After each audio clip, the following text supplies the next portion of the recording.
Everyone, welcome back. I'm Denise with Spiritual Growth Tarot and Astrology, in case you're just listening and didn't read what's going on here. And I have all of the charts ready for this next week. I'm going to be going from January 28th to February 3rd, so Sunday to Saturday as usual. This week, all planets are direct. I'm thinking it's going to be a little quieter of a week. The moon is moving through the signs of Virgo and Scorpio, except for Saturday night late, I think around 10 or so, it moves into, the moon moves into Sag. So, other than that, let me just swap out cameras here, bring you over my table. Hold on. Okay, so for today, Sunday, January 28th, starting out 5 a.m., we don't have any, not a conjunction, not an aspect at all to Pluto. So Pluto's kind of out there, winging it.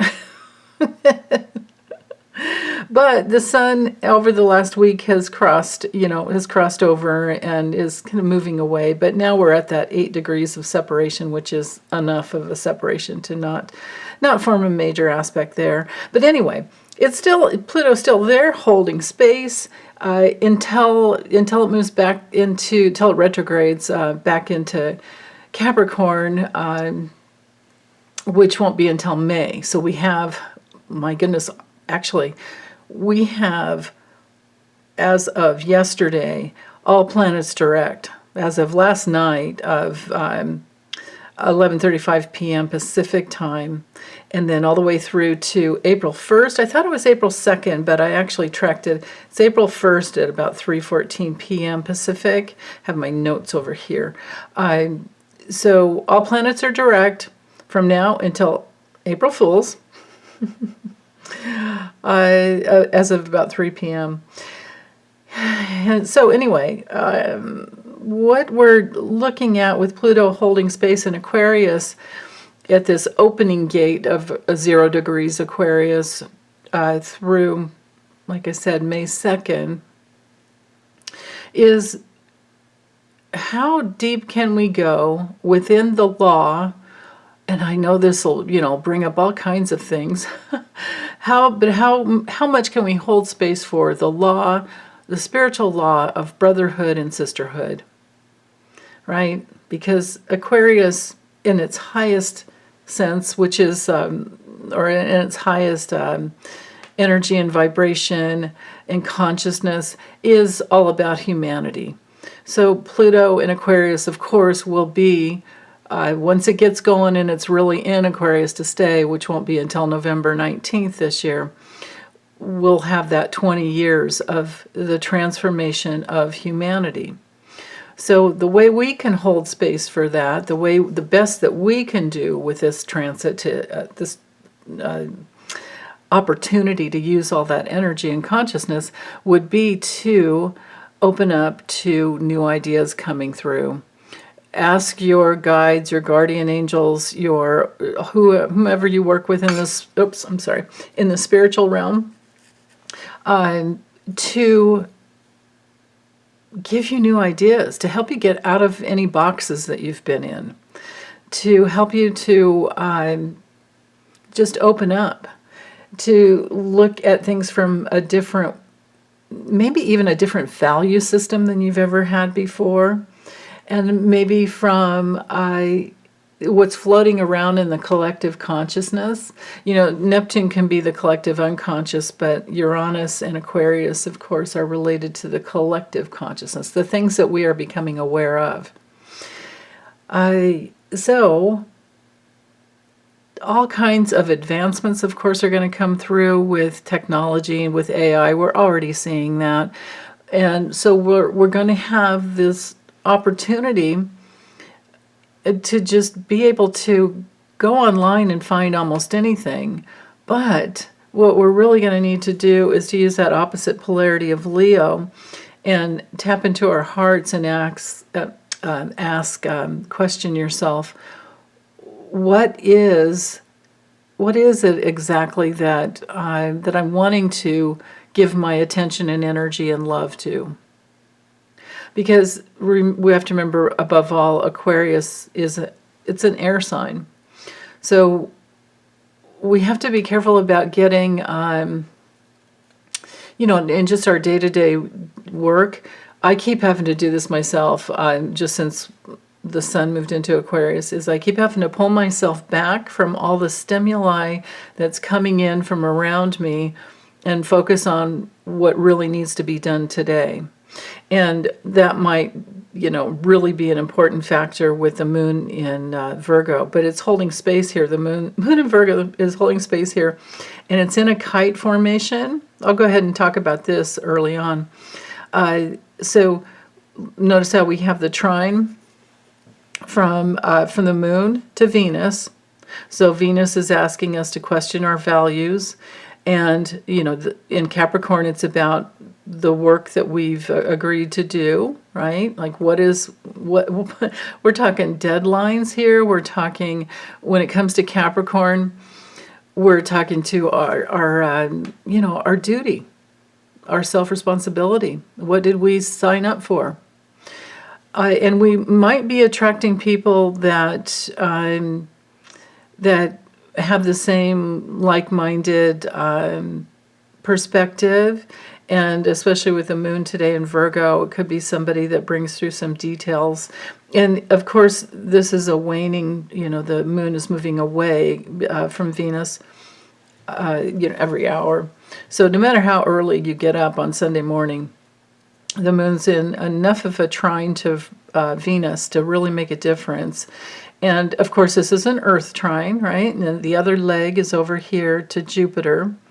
And again, you can see with Venus trining Jupiter, here's the other leg. This is an exact trine.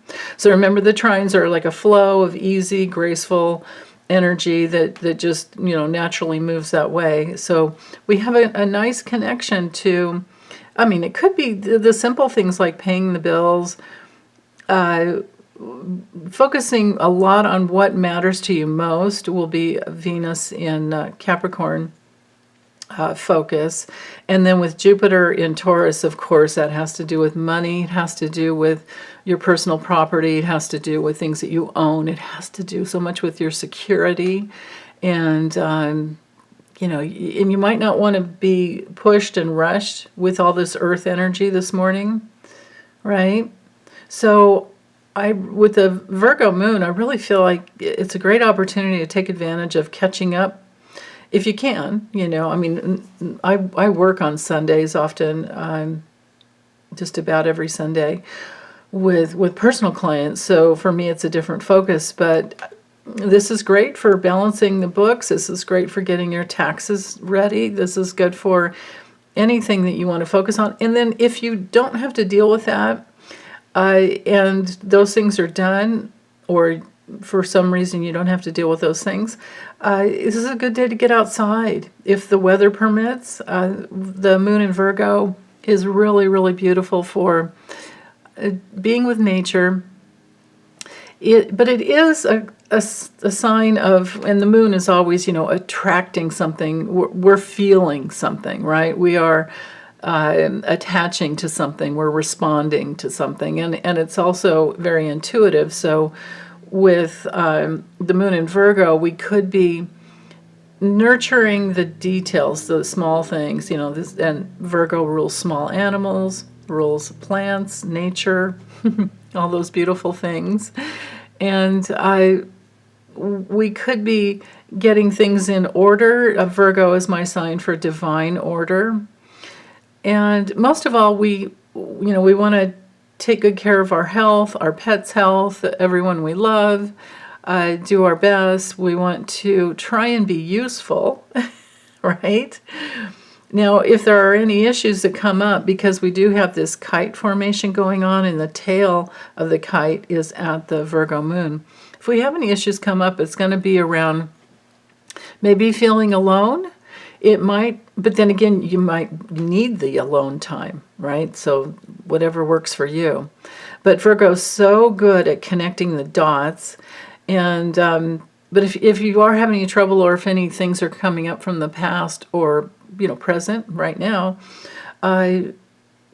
because we're still in that first decan. Well, just one more degree, Actually, it's 49 minutes. It's almost at 9 degrees. So we're just about moving into that second decan, and which would be 10 to 19 degrees, where we are integrating some lessons or something that we've learned. And it's possible that if you have any trouble, it might be around not feeling useful, not feeling valued, and there might be a defense around chaos, the fear of chaos. I'm not so sure that I believe in chaos. I think that it's really just that the energy hasn't come together yet. It's out there waiting for us to connect the dots and pull things in and make it useful. That's Virgo, right? So that's the rudder of the kite. The tail of the kite is getting into the details, just the facts, because we're connected to Capricorn up here with Venus, and then the facts that matter with Jupiter over here in Taurus. And then at the point of the kite, right, so the direction that it's headed, but then the rudder is controlling, the top of the kite. We have Saturn in Pisces. So Saturn in Pisces, we have to be careful, and especially with Neptune in Pisces. I'll speak to both of these planets now, but first of all, with Saturn, actually I can't separate it. The only thing I can say that's separate with Saturn is that it's about testing reality.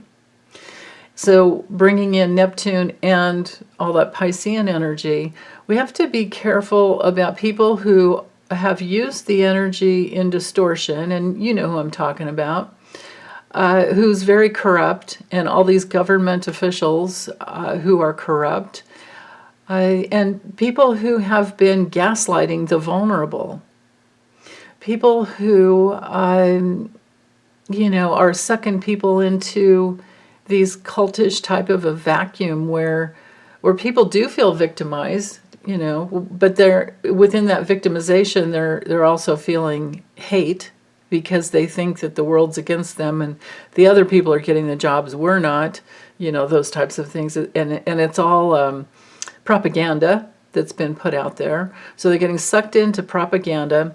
They're going to need to be testing their own reality if they want to continue on and have a healthy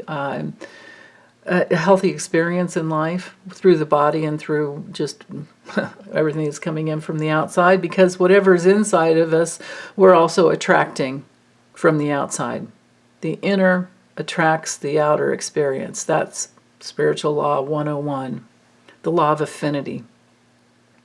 And with Neptune being, the mass unconsciousness, these people don't yet know what they're doing. They don't realize that their hatred is attracting more hatred.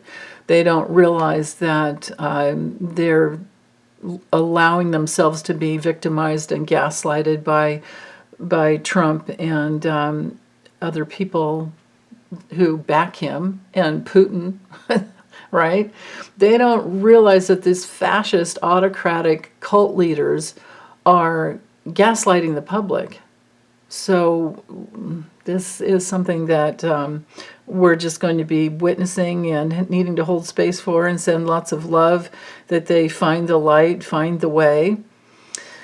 And that is especially the case with Eris running running the ship here and trining Ceres. And we ended last week with this in pretty much an exact trine.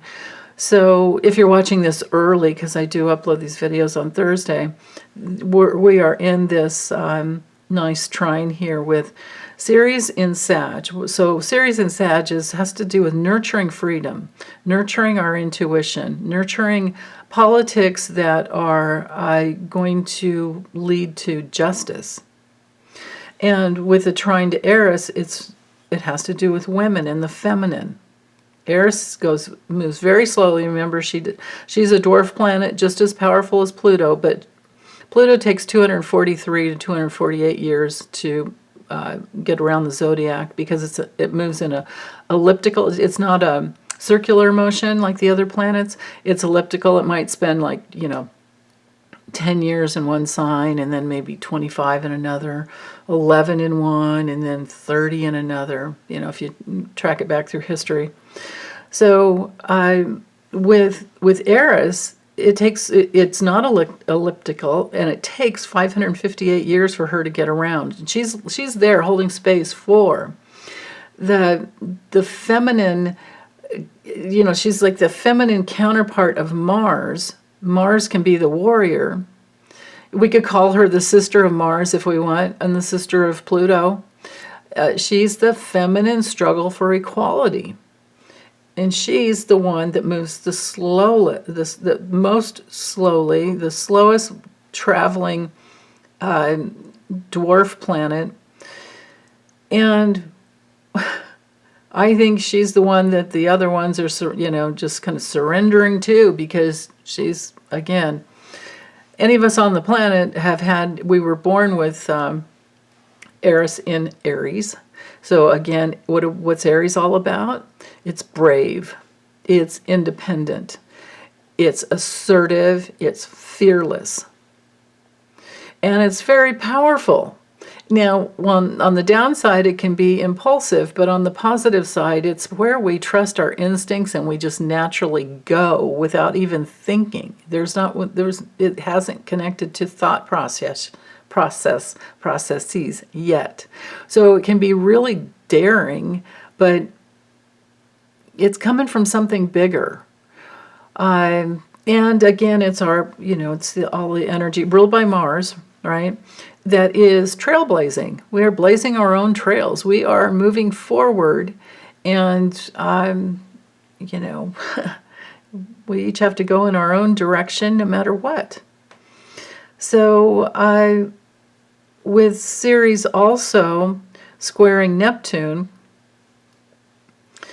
there again, political issues, there's a tension field between what is the truth, right?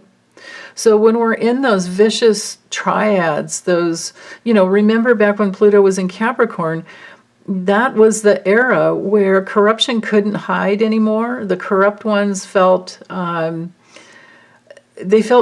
and Schittler literally gave them permission to just show their lowest selves. So we had the era of, or another era, because it wasn't the first time, right? But we had these years from 2008 until these 2023 to be aware of this, and it wasn't. It's not like it wasn't there before. It wasn't hiding. It's just that, and it wasn't that it wasn't there. It's just that we weren't really seeing it. Just because we weren't seeing it doesn't mean it wasn't there.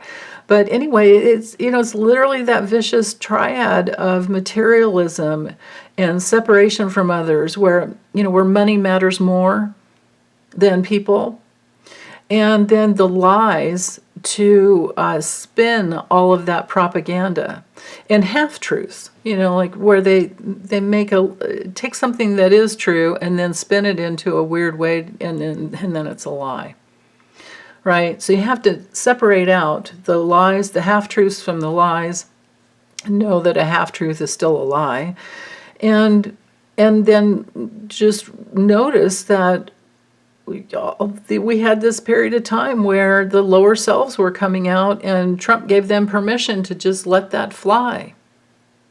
The mask that covers up the lower self sometimes is a good thing, right?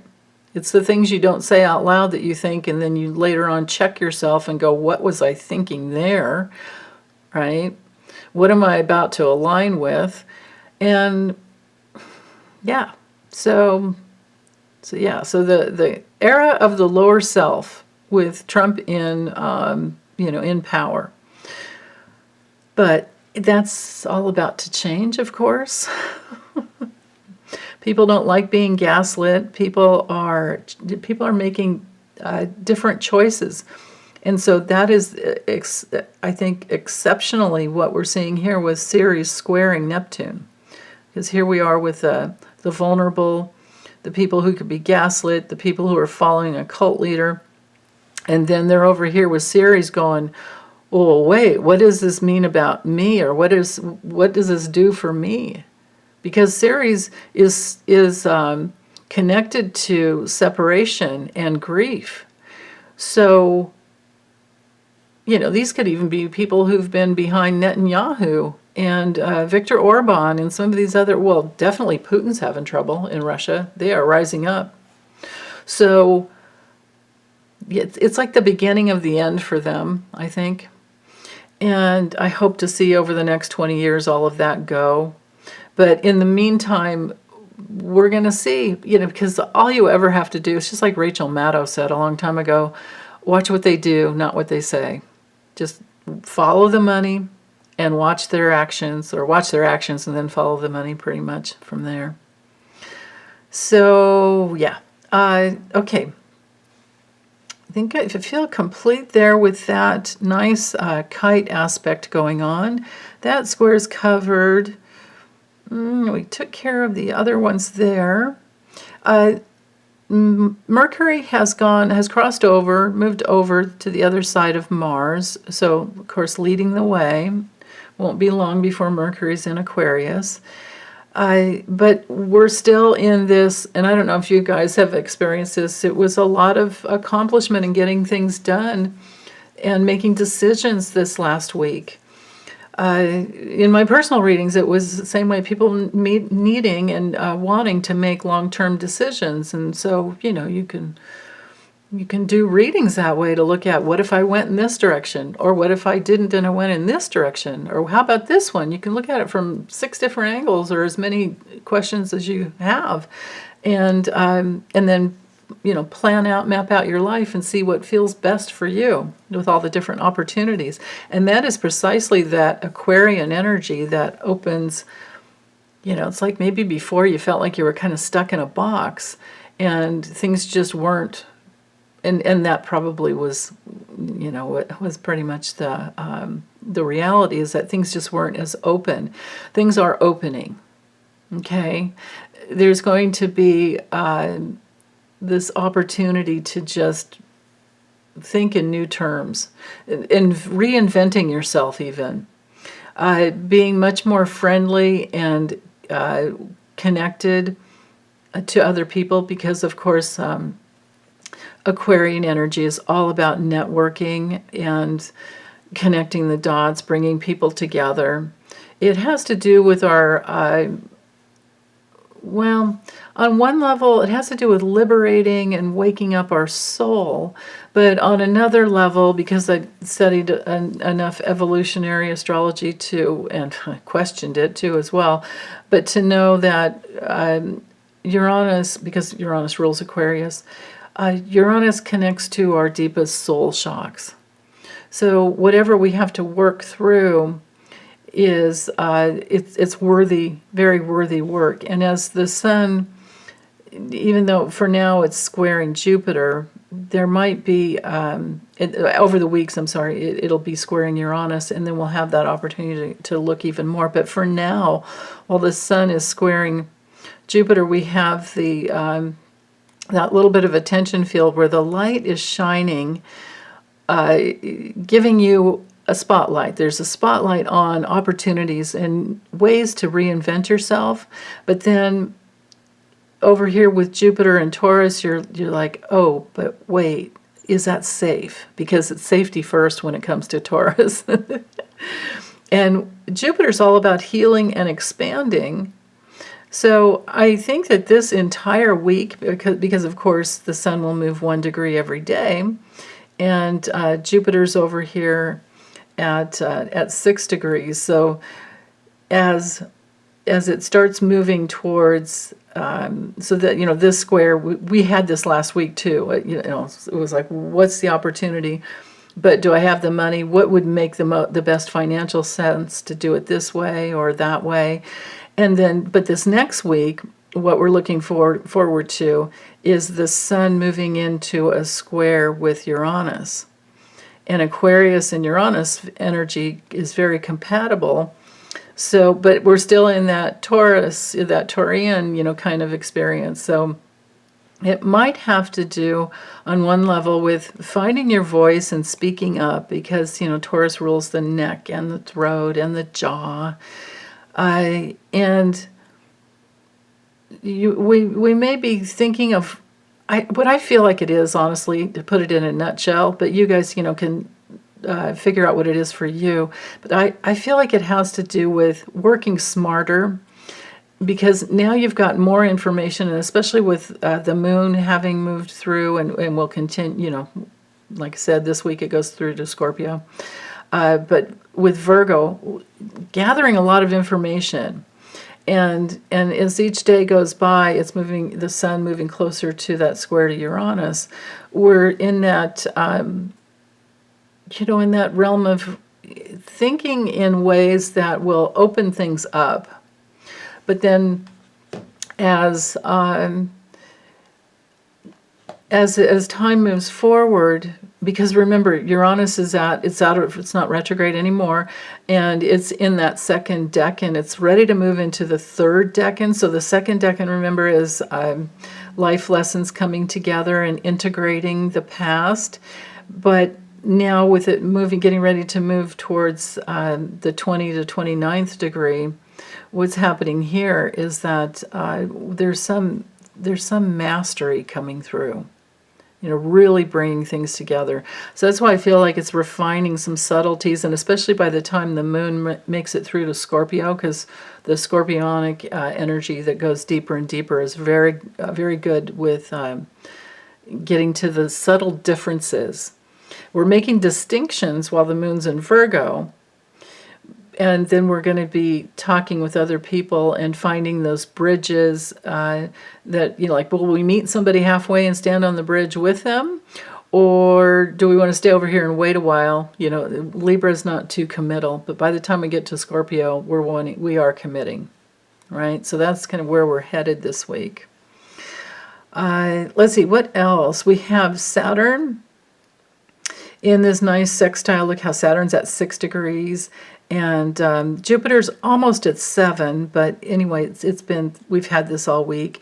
So part of that kite formation is this awesome sextile from Saturn to Jupiter. And like I've been saying, that since we've been, because this has been moving, this has been happening, I've been saying the last few weeks that Saturn and Jupiter are the builders of the zodiac. Jupiter goes along and expands and opens things up. Saturn sits on the other side and is kind of our reality testing, like, okay, I want to do this. Okay, now how do I do it?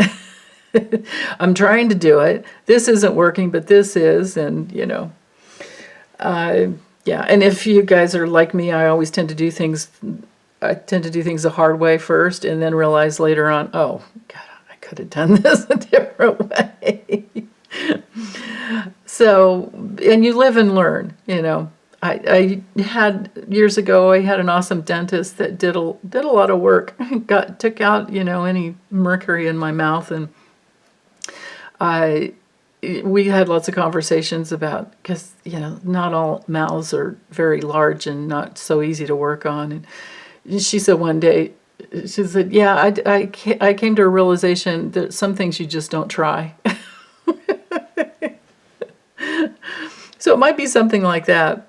And she was a Capricorn too, so it was a great conversation.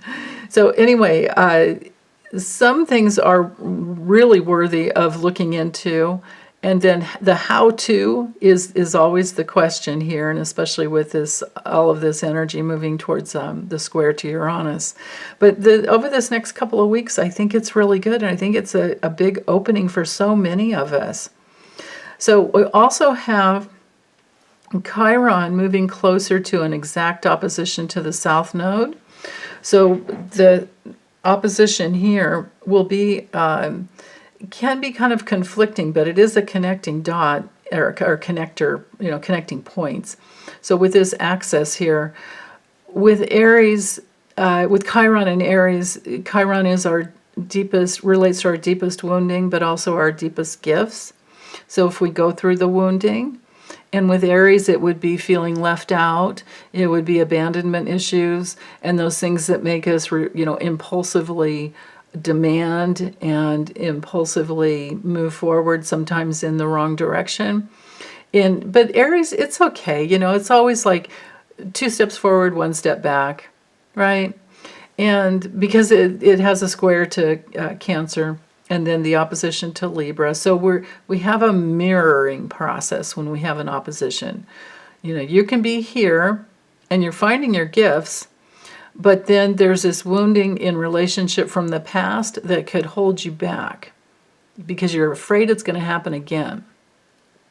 So that, I think, is one of the big things that is ready to break through, because, but then again, it's that Chiron is moving this way. Remember, Chiron's not, not retrograde anymore. And the North Node, which is retrograde but doesn't mean anything, because they move backwards in time anyway. So anyway, and it has to do with just the nodes of the moon. But the deal is that these two points here, or Chiron, which is another dwarf planet, is coming closer to the North Node, and the North Node is moving closer to Chiron. Okay? So the North Node being the future and the direction that we're all going. So again, here we are with that in that second decan of Aries, where we are integrating some life lessons, and with South Node in the in Libra, it's all about relationship. Okay. Now, it's important to remember that life will always mirror back to you your relationship with yourself. Okay, so just remember that. So any relationship out on the outside issue is really an issue with yourself. And so hold a soft, easy heart. So hold a soft, easy space with giving people the benefit of the doubt, and especially yourself. Try not to judge yourself harshly as you're moving through issues. And then sometimes too, they're judging you. And I'm not saying this is a Libra thing. This is just a relationship issue. If you have somebody judging you, just know that that's never your fault. That's them. That's on them, right? So that whole judgment thing can be an issue in relationship that can be a little challenging, because people can feel that when we're with another person. We can feel if they're judging us or not, and even if it's not spoken. And then a lot of times it is spoken, and then it's like, wow, okay. So those things can happen. And that's especially true when the moon's in Virgo, because somebody sees things a different way. And they want to point out the detail that you missed, because the sun's right there shining a light on it. And with this in conjunct quincunx aspect here to the moon, as well as the Uranus with that same aspect that's been sitting there to the South Node, bringing these together looks to me like they're, especially today, and maybe all weekend, you get these early, so maybe even Friday, Saturday, Sunday, because it's exact today, but it's a 0 to 3 degree orb with an inconjunct quincunx. And excuse me, with this energy, I feel like it can be that judgmental thing that happens, because we're always in an adjustment when we have a quincunx in conjunct happening. And that's the problem sometimes with Aquarian. On the downside of Aquarius, it can be somebody that thinks they know a better way, but it might not be your way, and it might not be the best way for you. And maybe they don't have the courage, because again, the opposing side of the polar opposite of Aquarius is Leo. And people with a lot of Aquarian energy, but not the Leo energy, tend to analyze and have a lot of facts and have a lot of knowledge. But if their heart isn't open, they haven't yet completely shared it, but they might share it with all the people that they feel safe with. And you might get the brunt of somebody that thinks that they know better than you how to do this or this or this, but they've never put themselves out there and tried it themselves. And, right? that there's the thing with Leo is, and maybe I'm speaking to this today because, we have the Leo full moon this morning, and I thought I spoke a lot about it yesterday, or I'm sorry, last week. It felt like yesterday. The deal is with the Leo full moon, because it was in an opposition to Pluto. What happens is that you've got the energy of being seen with Pluto opposing, and because the sun is there as well, right? Because remember, full moon is always an exact opposite of the sun. So with here, hold on, I've got the chart right here. See, there's a perfect example of me doing something the hard way. Here's our full moon chart, okay? So just to reiterate from last week, because maybe we're integrating from the Leo full moon, I notice how we've got that opposition to Pluto, and because this 5-degree orb is still pretty tight, and so there could be power issues with another person because of like I was saying, that inconjunct there to the South Node in Libra, that's relationship, right?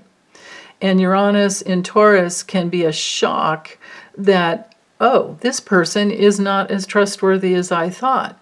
This person is actually a little verbally abusive, or this person is very, very contrary and just trying to be seen and heard and understood. So you think that if you would be connected to them and you see them and you understand and you do your best to have that conversation, but then they just keep coming back at you with something to assert themselves. That is absolutely what Aquarian energy is like when it's not connected to the heart. Or it could be any air sign. It doesn't have to be Aquarius. It could be Gemini or Libra. Any air sign that is communicating, because all air signs are very communicative.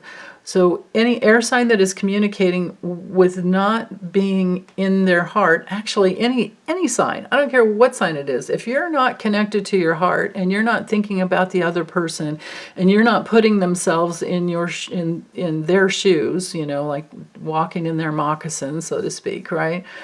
If you're not doing any of that, then you shouldn't be talking when you're in personal relationship. When you're, now if that's different, let's say you're a newscaster and you're sharing your opinion and it's not directed at any one person, that's completely different. But in personal relationships, interpersonal relationships, if you're not coming from your heart, and I think that's what the main lesson was with this Leo full moon, if you're not coming from your heart, you should not speak up. Okay, let's go back to Sunday. And I think we are integrating some of that. So it might be that from the full moon today, this morning, Thursday, because I'm doing this on, the Thursday before, always, we may have Friday, Saturday to integrate some issues that come up. Or maybe they were coming up even before the full moon, because that's the deal. With every full moon, it's a release. So, and it's usually the days leading up to the release. And this is true too of, aspects, like I say, when I'm always speaking to an approaching aspect being stronger, then once there's the exact and then the separating, it's a little weaker. Same thing with the full moon. It's those days before, and then it hits. It's kind of like the fever pitch, and then you've got the full moon, and then after that you're releasing and you're letting go and you're moving towards something new. So yeah, okay, let's see, am I done with the weekly overview? Because I'm just seeing, well, let's talk about the square up here.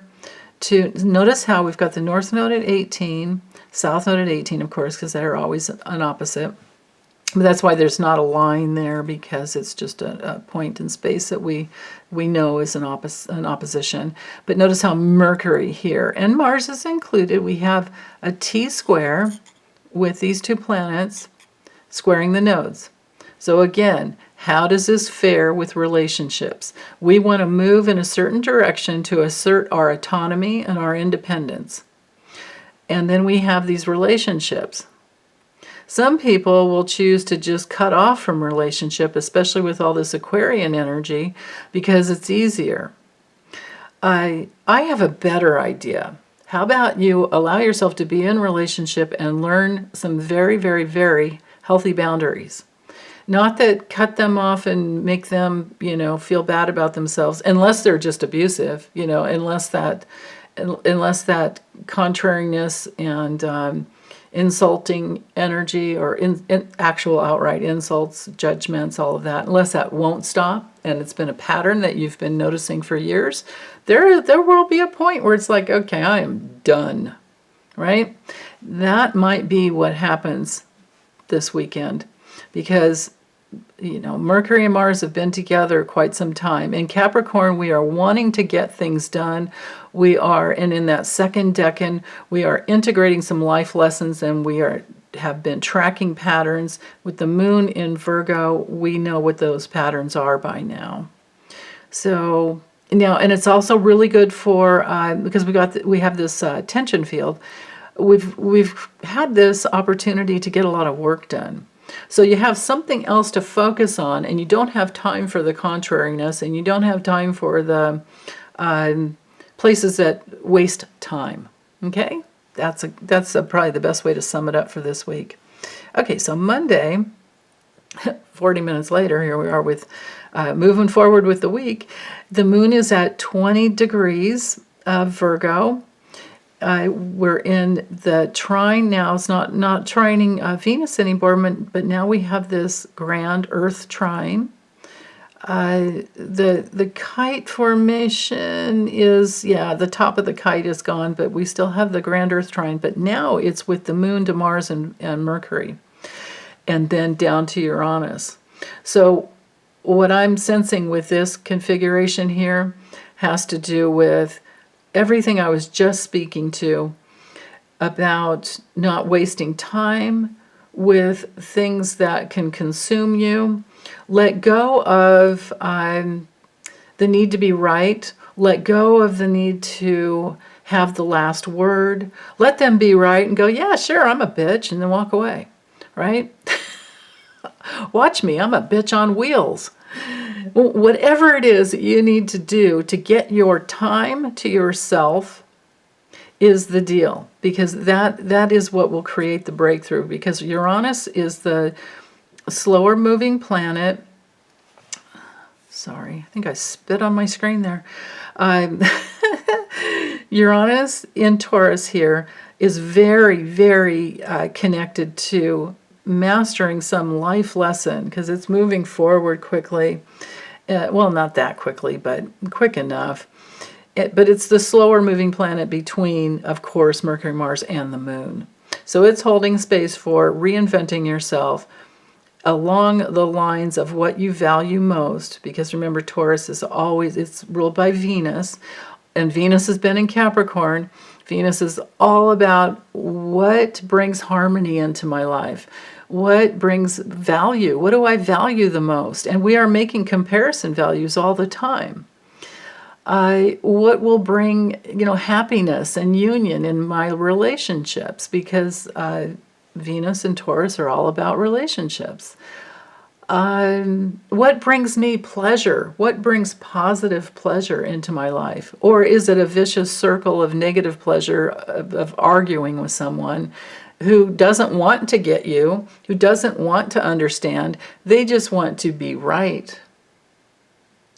They just want to have their voice heard. And if you've heard their voice, and if you've acknowledged and done your best to make them, or to understand them, and to make yourself avoid misunderstandings, and if you've really worked hard for a long period of time in making yourself understood with someone, because there's so much of a spiritual law in there where and this is what the planet Venus holds with its consciousness, is that there's a connection, there's a human connection with someone else. It has to do with their emotional life. It has to do with the feminine archetype that receives. It has to do with it also has to do with money. It has to do, like I said, with our values. But sometimes it has to do with this vanity. And then on the good side, it has to do with some ease and moving through life. It's like how well can you connect with people socially? Can you connect with just about anybody socially is an important thing. Or is this person, and here's another like Venusian quality on the dark side, are they seductive? Are they trying to suck you in to their negative pleasure by inducing an argument or trying to point out where you're bad and you're wrong, or what is, like what's really going on? And that's why Venus is connected to intimacy. It's really connected to love. But is it real love, or is it some pseudo, like there's just some sick, vicious circle that they're in, or are they just sucking you in, basically? So, with Uranus here, trying to make an adjustment to a relationship in the past with this quincunx here, with this inconjunct, we're in that realm of, are we adapting with this in this relationship, and are they adapting with us? Are things working out or not? And I think this is the week where we're going to be figuring out, which it is. Okay, and then you'll know where to go from there. And maybe, sometimes it's just a break for a while until, both parties grow or the other one grows, whatever, you know what I mean? And you can, I can never say it's something that's very personal to you. But there's going to be, those decisions with Ceres squaring Venus, or I'm sorry, Ceres squaring Neptune. Not wanting to get sucked into the victimhood, and not wanting, most of all, not wanting to get sucked into a relationship where the other party won't take responsibility for how they're feeling and what they're projecting onto you. Because bottom line, healthy relationships don't project on each other. They know that there is a propensity for transference. I mean, there's cosmic transference, but that's another whole, that's how we get here. But anyway, when it comes to relationship on Earth, if you're in a relationship where they're projecting onto you, you have to remember that that's on them, it's not on you. But do you want to be in that if they're not ever going to take self-responsibility, or they haven't for the last 20 years? Or whatever, however length of time the relationship was. But if you have a relationship that's geared, see, this is what healthy relationships are about. That's all. And this is, the moon in Virgo, discerning what healthy relationships are all about, where you can really move forward, is that they have committed to their own soul growth. They've committed to working out the bugs within them, and they know that it's not about you, it's about their mother, or it's about their dad, or it's about their other caretaker, or a grandparent, or whomever, or their sibling, sibling rivalry. Oh my goodness, there is so much sibling rivalry on the planet, and those relationships get projected outwardly onto, us. So if you know what's going on and you're working it out, or you guys are in therapy, or what's going on, it's wonderful. It's really wonderful to work it through, because you realize, well, it's not her, it's my mom. She's not my mom, or she's not my sister, or he's not my brother. We figure those things out, and then we can move forward and move forward in a way that is very healthy and coming from our own inner authority. Right? So that's, I think, one of the main things on the table this week. Let's see, any other aspects to the moon? We've just got that little sesquisquare to Jupiter. It could be stubborn energy this morning around really wanting for things to be perfect.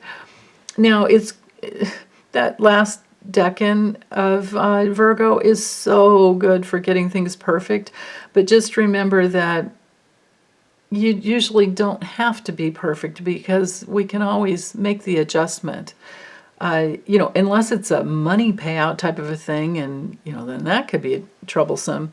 But we don't really have any challenging energy there, except the fact that we are moving towards an exact square. This one's challenging when it comes to relationship and nurturing, and the details and facts coming out about dark politicians that will be separated from their money and separated from separated from their subterfuge and their obfuscation. This won't be good for them. And notice how with Ceres exactly squaring Neptune, now this puts Ceres up here in a T-square with the moon and Neptune on either side, and that is further reiterating what I just said about dark politicians and corrupt people in the banking industries, insurance industries, anybody who's ever tried to screw anyone over and has stolen their money, embezzlers, people who are sitting on money and not doing their job, fiduciaries who are abusing their customers, things like that. This is the week for the truth to come out. Okay, let's go to Tuesday, January 30th, and the moon is now in Libra. So we have the trine going, you can see how 2 degrees, so now we have the moon in Libra trine Pluto in Aquarius. Moon to Pluto, whether it's a hard or an easy aspect, and this is an easy one, it's still a connection. And Pluto can be issues of power, but Pluto can be issues of deep transformation. And this could be with the moon in Libra, that wanting to connect and have some deep transformation in relationship. It can also be the wanting, the deep transformation within relationship with yourself, which is what relationship really is. It's you know, like I said, it's the outer when it's really the inner. All of our relationships mirror our relationship with ourself. So we are waking up to that even more. Many of us have known that for years, but now the masses are beginning to wake up to that, okay? This is like this first connection to, since Pluto has moved into Aquarius this time, but this is the second time Pluto's moved into Aquarius within this cycle, 250 or 240. I don't know what year it was when it did it the last time, I forget. I'd have to look it up again. But suffice to say, it was between 243 and 248 years ago. And then you can trace it back and back and back and back to history. And I bet you there's some beautiful YouTube videos on that you can also, research and get, get some information there. But we're always evolving, and Pluto is the planet that is geared towards the evolution of the soul. And with the trine coming off of the moon today in Libra, it's about evolving through relationships and finding relationships that are of kindred spirit, people you can walk through life with and grow together with. And because these are air signs, and we've got a fixed sign here in Aquarius, but then with the cardinal energy of Libra, even though it's a trine, one wants to stay in one place, and Pluto's pretty darn powerful for doing that, right? Pluto's very powerful. And then the moon, which can be related to Pluto because it's, Pluto's deep, the moon can be surface, but with the moon in Libra, it's cardinal energy that wants to connect and wants to get somewhere. Pluto's over here in Aquarius going, are you good enough to connect with me? And there might be some judgmental, kind of energy there. And every degree that the moon moves forward, it's more of an exact trine to the sun, and the moon trine sun, both those together, they do want to connect. Even the Aquarian nature wants to connect because it's, it's more fun with other people. But it's all back to, is it connected to the heart or is it detached from the heart? And is it just coming from your own, or someone's opinion? Or is this a way to connect? Is this, could it be used for networking in a positive way? Or there's also the other aspect of questioning all of this with all the Capricorn energy. Capricorn doesn't like to be used, but Capricorn has to be careful about using others, right? The giving to get. Or so you know, you have to work those things out yourself within. Right? I mean, the Capricorns I know have tremendous integrity, and well, most of them do, and it's more about creating opportunities that are solid for all parties. But then every once in a while, you know, you meet some that are not using the energy well, and it's all terrible. I mean, just think of like Rudy Giuliani with his south node at, I think, 27 or 28 degrees Capricorn. It's like he was supposed to get that life lesson a long time ago, and he didn't. So, okay, what else with today? Yeah, the moon squaring Venus. We are going to be making comparison values here as to is this person that I'm relating to, that I want to connect with, are they trustworthy or not? There could be an opportunity like that. Now, if it's not a person, it could be that over this entire day, you're trying to figure out the best way to get something done that you're really attracted to getting done.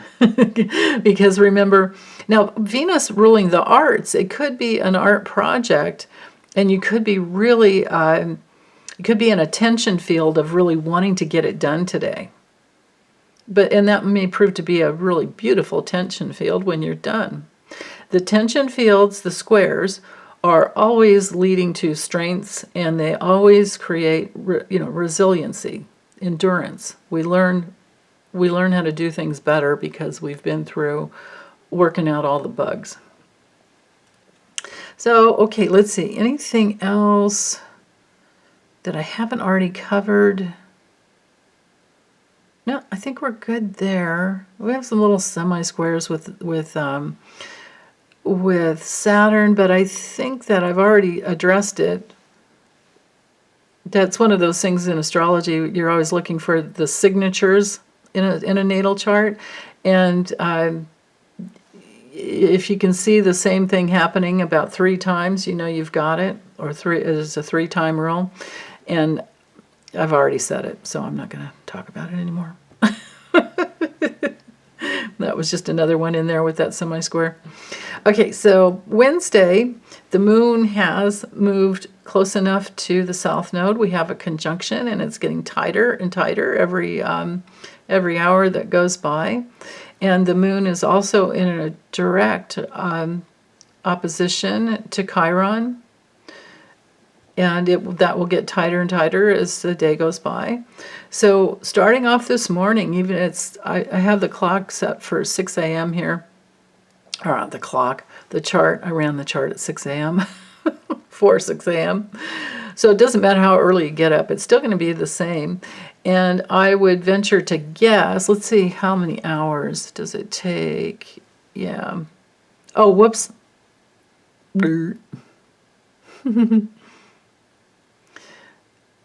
How many hours does it take to get? Well, you see we have the exact, we have the exact opposition at noon.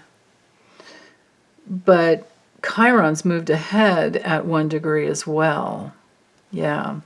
So let's go back to the morning. There we are. Right, and this is January 31st, just to reiterate. Okay. So we have it about until, well, all morning, and then to noon we have an exact opposition to Chiron. Actually, even after that. It's an all-day aspect I'm feeling, but it starts off in the morning with we're trying to integrate a life lesson that has to do with relationships, and that has to do with putting ourselves out there, has to do with all things related to Libra, which are relating. and engaging and sharing, opportunities. But then with this opposition, there can be some wounding coming through. So you're going to want to be careful in relationship. You're going to want to be very careful with your words and that projection thing, and wondering if they're projecting onto you, things like that, or you projecting onto them. You're going to want to be very, very careful. And I say that especially because look at the T-square going on to Venus that's still in effect from the South Node. Now the moon is in there as well, but then the moon is moving towards this T-square that will become exact with Mars and Mercury. So again, you want to be careful, because Mercury and Mars together, no matter what sign it is, can be fighting words. Mars fighting and Mercury are words. So we want to be careful with arguments. Pick your battles, basically. Whether it's with yourself or whether it's in relationship, pick your battles as to where you will invest your energy or not. And I think you'll be fine. Let's see. What else? Yeah, I feel like this is more of a culmination here of everything I've been talking about all week. So if you're, once I get the timestamps in, if you're popping forward through the days, go back to Tuesday and listen to what I said, and know that there's a real culmination coming through for today. But it's pretty much everything that I've already addressed. And we do have, except for the difference with today is that we do have more of an emphasis with a spotlight of some situation that maybe can bring through a reconciliation or a resolution or a rising above an issue with the sun there trining the moon. But that could have happened on Tuesday night as well, like later Tuesday night. And maybe some guidance came through in dream time. Yeah. And remember, we still have that Saturn sextiling Jupiter going on, which is so beautiful for building those opportunities and creative projects, artistic projects. And, coming from that base that you've already established, which is your spiritual foundation, and you're just working that energy, and it just keeps getting better and better. That's really beautiful.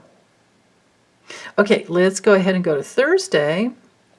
Thursday, the moon is almost all the way through Libra. It's coming in at 26 degrees at 6 a.m., February 1st, there's the month that's gone, but it's okay. We get an extra day this year. It's a leap year, so we get 29 days of February.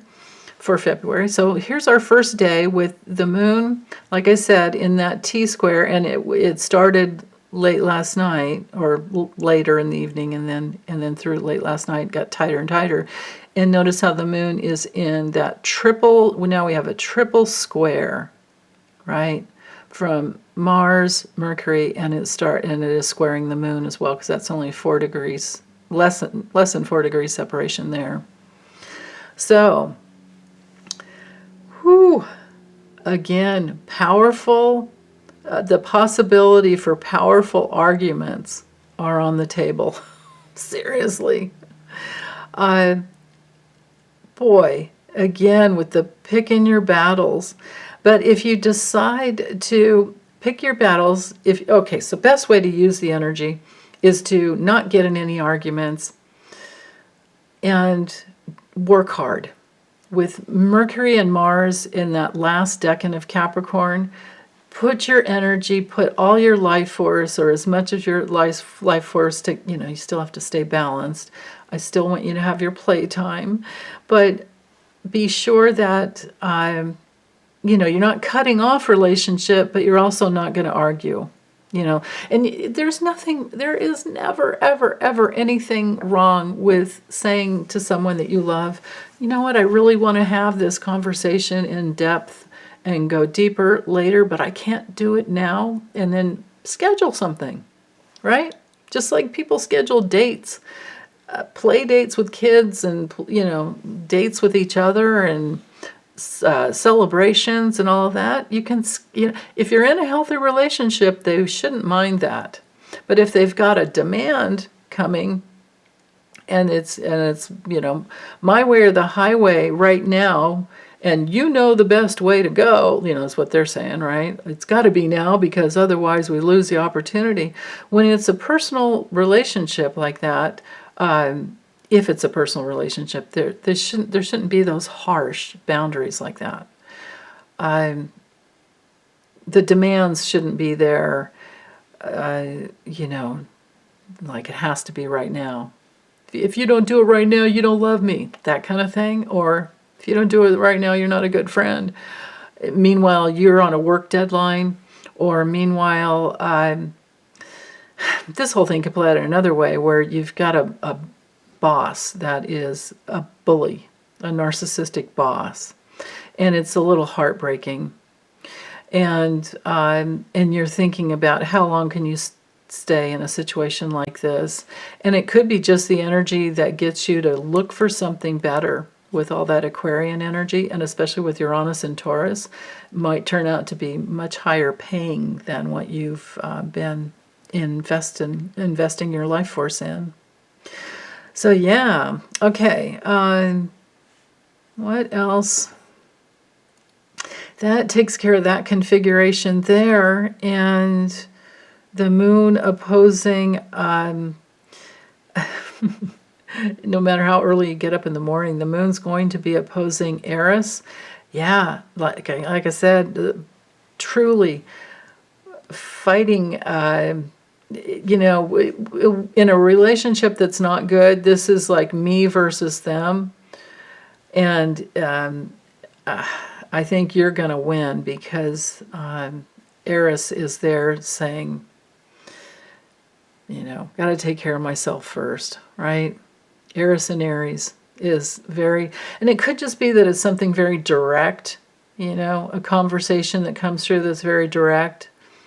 And maybe it's something as direct as, I am on such a deadline, I can't even schedule the appointment with you right now, or the time to be together right now, but I promise I'll get back to you, that type of a thing, right? And if they keep coming at you, then with those demands, those emotional reactions to the demands that are actually the child that didn't get the demands met from the parent, those things, then you know what kind of a relationship you're in, at least. Meanwhile, the sun has moved into the second decan of Aquarius. So again, now we're into that integration phase. It's not just something that's new and that we're developing. We're in the phase of, we have formulated something, it's in form, and it's something new and bigger and brighter. Now we want to integrate into that, and there are these things that are holding us back. There are these loose ends. And with the moon in conjunct Neptune, you don't have, the adjustment that's needing to be made is you don't have any more patience. But if you get sucked in, you do, and then you're never done with something till you're done. Especially with this aspect of the architect here from Ceres to Eris. Suffice to say, all the aspects point to, the aspects in the planetary configurations point to, what's the best way to say this? If you've been sucked into chaotic realms in relationship where you, and this could be work relationship as well, where you've been thrown all over the place, pulled in all different directions in ways that aren't healthy to get into, and they are the victim. They are not going to take responsibility. They want you to listen while they blame something outside themselves for what they're experiencing. And you've done this how many times, is the question. Like, oh God, it's happening again. There may very well be, I don't know if it's going to happen when the moon's in Libra, but maybe when it's in Scorpio, There could be, because the adjustment is coming up here. I'm not saying that anybody's making it when we've got the Libra to Pisces realm, because Libra wants to connect, Libra wants to help and support.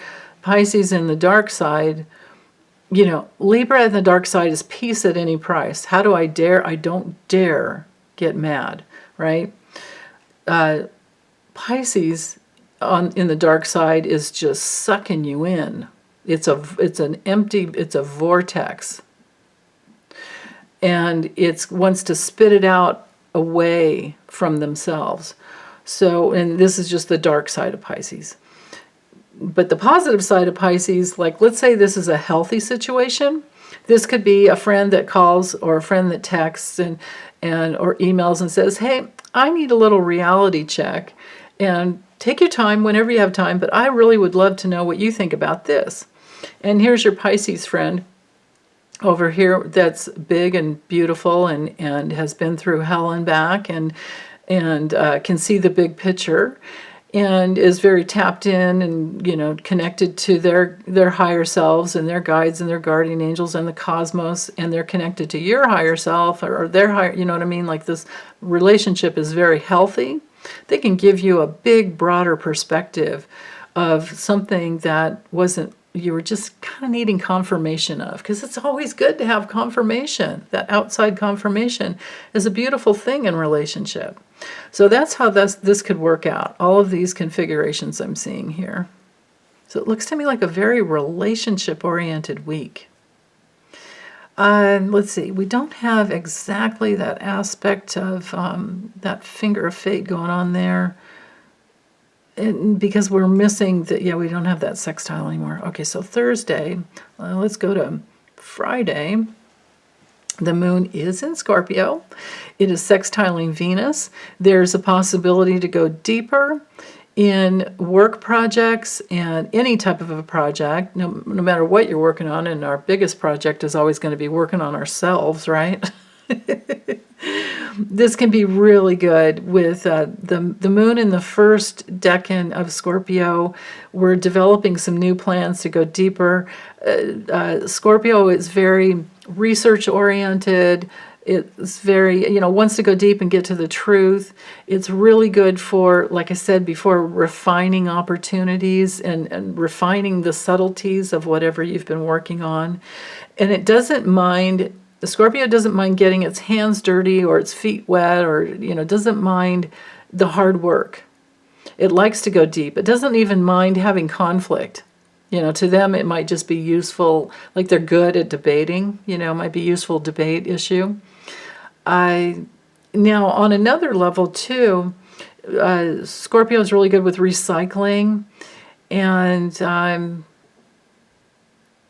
just transforming ourselves, recycling the old and letting go of it, that path of self-transformation. And because it's sextiling Venus in Capricorn and trining Uranus in Taurus, we've got this deep water, purifying emotional energy that is very useful to creating something of physical, tangible importance on Earth.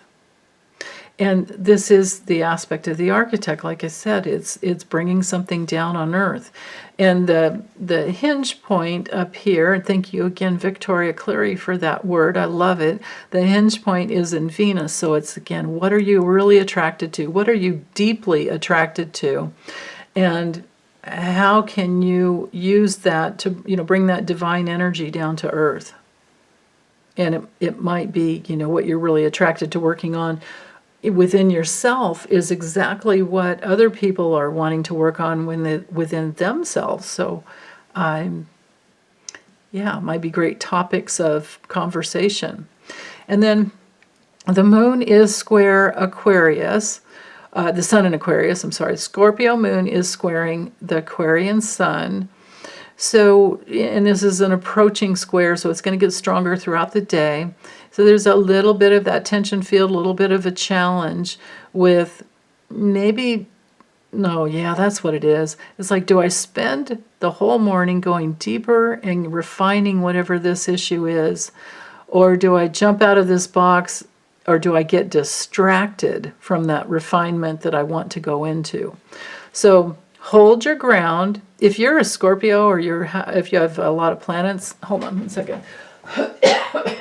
If you have a lot of planets in Scorpio, you'll know exactly what I'm talking about, because it's those periods in time when, hold on, I just need to get some water. I had the Scorpio frog in my throat, and I had to get some water. Anyway, it's the scorpionic energy at its best is that ability to go deep and kind of lose it, but it's not a bad thing at all, but lose track of time. And the sun in Aquarius is over here just helping you, shining the light for you to find a new way to go deep. But you might look up at the clock and go, oh, it's noon. Where did this morning go?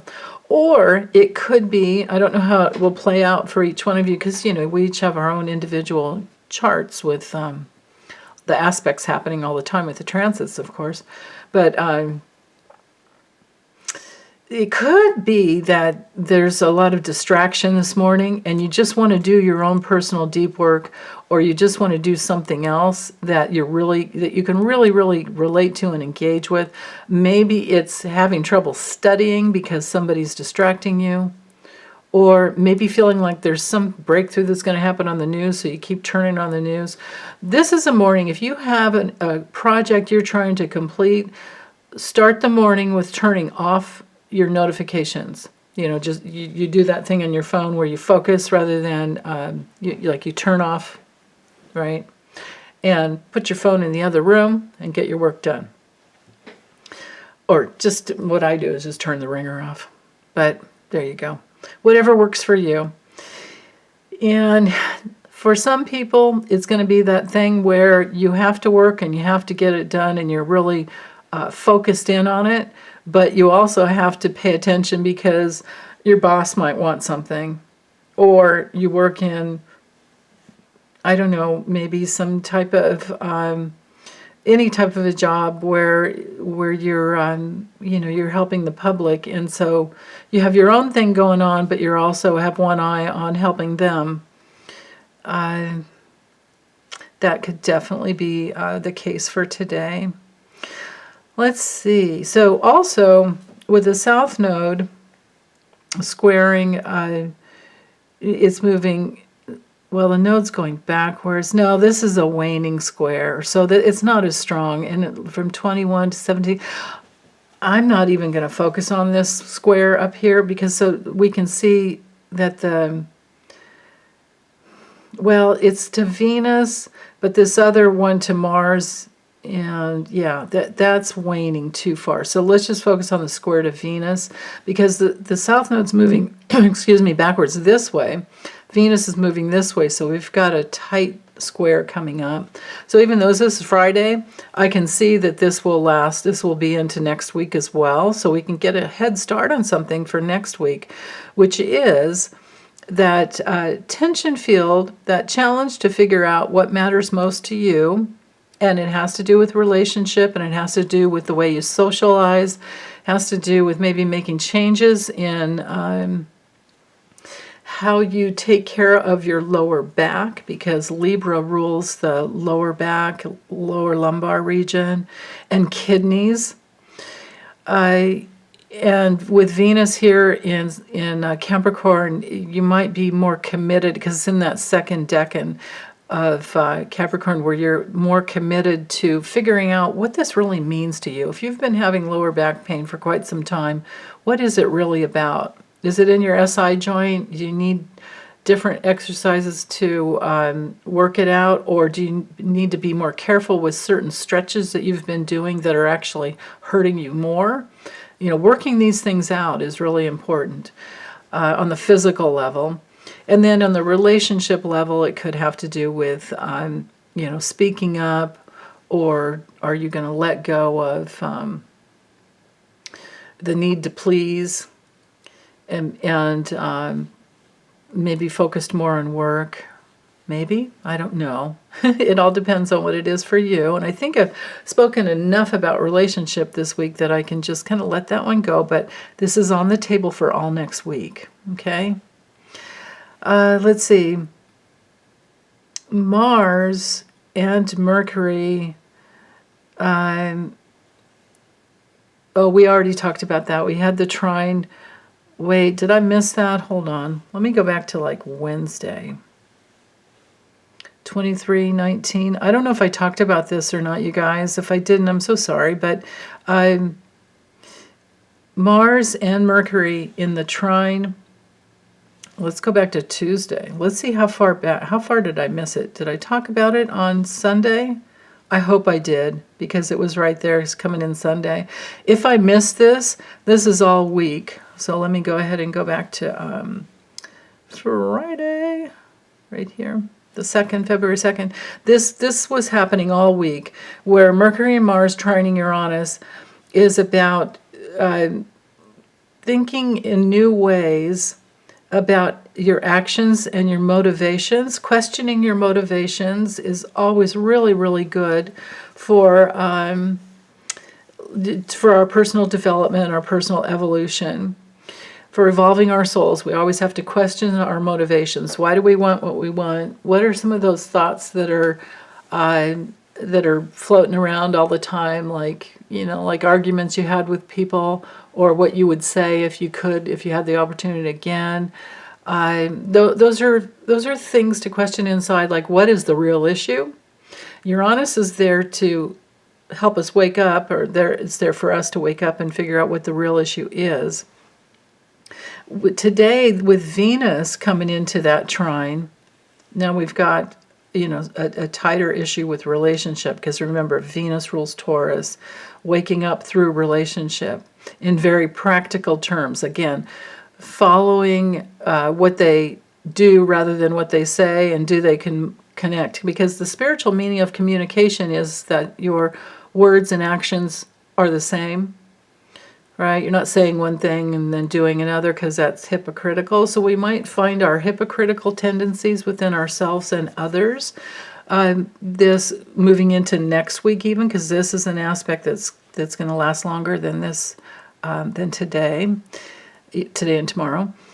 But the Mars and Mercury is the first clue as to, because if you watch what a person does, you're seeing their motivations. If you watch what you do, and if you think about it with Mercury there, in the most practical terms, being in Capricorn, connected down to Taurus, again, what comes out of their mouth, because Taurus rules the neck and throat, what are they saying? Is it the same as what they do?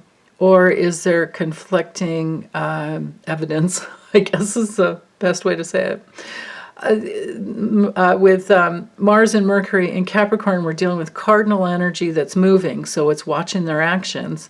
But then with Uranus and Taurus, Taurus is fixed, so it's trying to stabilize a plan that will work. Some people it won't work with, and some people it will work really well with, and we're going to figure that out over this week and into next week. Let's see, Moon, Scorpio, got that? Okay, let's go to Saturday. And so Saturday, February 3rd, the Moon's still in Scorpio, but it's opposing Uranus, so there's some aha moments, some awarenesses that can come through, a breakthrough can happen, because especially with the Moon in that last decan of the sign in Scorpio, we are mastering intimacy. We are mastering going deeper. We are mastering research that helps us to wake up. We are figuring things out even more, and there's a plan. Now, if it's not going to work with someone, you're going to know by today. And if it is going to work, it's going to be really beautiful, because we've got that trine to Neptune, and it may very well be that you had a dream and you wake up and go, wow, okay, that's something deep that I can grab hold of. And yeah, Very, very good. Especially with the moon in conjunct to Eris. We are making an adjustment within our need to move forward in the right way that is right for us on our own personal path. So again, I think there's, this is really good. Friday night's really good for dream time. Saturday morning for integrating it and mastering something in your life because of some guidance that, can come through. The moon is also sextiling Mars, and it's moving towards a sextile to Mercury. So the moon sextiling Mars, again, there's that opportunity. Sextiles always bring in opportunities. There's an opportunity to go deeper in very practical ways with Mars in that last decan. Both of these signs are the last decan. So again, remember mastery going deep, mastery in ways that can transform something from the past and bring in brand new opportunities and bringing harmony even through relationship that maybe you had conflict with in the past. Maybe it's getting better, things are better because your focus is it's moving better. And then with Mars, things moving along better. And then with Mars in the trine, we've got that aspect of the architect there to, like I was saying before, to Uranus. The movement forward is the practical movement forward is going to pay off. It's very solid. And now there's that emotional understanding, or on the feeling level, the deeper feeling levels, where you really do understand that, yeah, this is the way to go. If you're attracted to it, with all, with Venus in Capricorn and with Mars and Mercury being in Capricorn at those last degrees, it's really important. Whatever has been really important, you're gonna feel it even more deeply and know that, oh yeah, okay, this is great. And then especially with the Sun in a trine to the South Node, again, back to relationships that work or not. And if they work, it's great. And if they don't, you're okay, because we've got the sextile there with the Sun coming into Chiron, and the gifts are coming through. All the work on your deeper wounding that you've been doing, the gifts are coming through. So instead of feeling abandoned and left out, you're no longer leaving yourself out. You're not abandoning yourself. Therefore, you don't need to get anything from the outside. It's great when it comes, but if it doesn't, you're still okay. And that's the important piece. That's transcending duality. And that has to do with relationship. And the Sun is shining a spotlight there. And it will for the next couple of days, even beyond. So, next week when I get into it, I'll be talking about it again. So let's see, is there anything else? I've covered that, covered this one. Venus trining Uranus is really beautiful. This will happen all next week as well. Relationship ease and grace coming through. I think next week is going to be even better than this week, but just to summarize, I think this week is really geared towards helping us understand our relationships with ourselves and the mirror to the others, relationship as a mirror. So, yeah, and the breakthroughs are coming through. But other than that, I think I'm done. If you have any questions, drop them in the comments. And other than that, I'm just going to big hugs as always, send you lots of love. Okay, bye.